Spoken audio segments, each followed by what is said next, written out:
সম্প্রতি ঘটে যাওয়া নবান্ন অভিযানের পরিপ্রেক্ষিতে কলকাতা পুলিশের সাংবাদিক সম্মেলন। মঙ্গলবার এই সাংবাদিক সম্মেলনে উপস্থিত ছিলেন যুগ্ম কমিশনার মিরাজ খালিদ এবং কলকাতা পুলিশের ভারপ্রাপ্ত গোয়েন্দা প্রধান রূপেশ কুমার। এদিন কলকাতা পুলিশের তরফে জানানো হয়েছে, আরজি করের নির্যাতিতার মা আহত হয়েছেন, সেটা দুঃখজনক।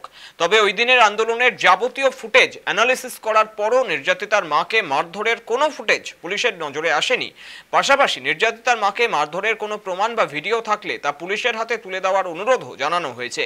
পুলিশের পক্ষ থেকে পাল্টা অভিযোগ করা হয়েছে, নবান্ন অভিযানের দিন পুলিশ কর্মীদেরই বিক্ষোভকারীরা বিনা প্ররোচনাতেই আক্রমণ করেন, যার জেরে কলকাতা পুলিশের ডিসির দেহরক্ষী বিক্ষোভকারীদের মারে গুরুতর আহত হয়ে হাসপাতালে চিকিৎসাধীন রয়েছেন বলেও অভিযোগ করেছে পুলিশ। এমনকি একাধিক পুলিশ কর্মী আহত হয়েছিলেন বলেও খবর। এছাড়াও গোটা ঘটনায় এখনো পর্যন্ত 6টি মামলা দায়ের করা হয়েছে কলকাতা পুলিশের তরফে এবং 6 জনকে নোটিশ করা হয়েছে বলেও জানানো হয়েছে। ট্রাফিকের নোটিফিকেশন আছে, জয়েন্ট ট্রাফিকও আছেন, খুব উইল অ্যাকশন করবো। দেখুন, উনি আহত হয়েছেন, তা খুব দুঃখিত হওয়ার আছে। আমরা কোনোদিন চাইনি এটা হোক, ভেরি আনফর্চুনেট। কিন্তু যেটা আছে কি পুলিশ জমিতে ফেলে মেরেছে, সেটা তো আমরা খতিয়ে দেখেছি অনেকটাই।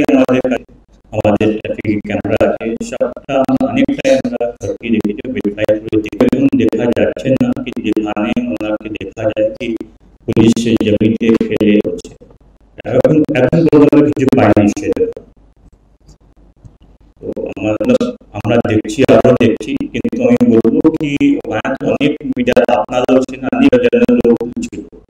যদি কারোর কাছে এরকম কোনো ছবি বা ভিডিও থাকে কি ওনাকে জমিতে ফেলে পুলিশ মারছে, তাহলে আপনারা আমাদের কাছে শেয়ার করতে পারেন।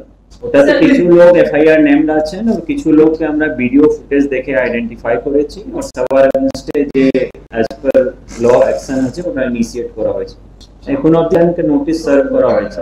সবার নাম আমি বলতে পারছি না, তা আমরা আলাদা সেপারেট সিটে আপনাকে শেয়ার করে দেবো। 6 জনকে আইডেন্টিফাই করা হয়েছে, মানে আইডেন্টিফাই আরো বেশি জনকে করা হয়েছে। 6 জনকে এখন অবধি নোটিশ করা হয়েছে, বাকি যে লিগ্যাল অ্যাকশন আছে ওটা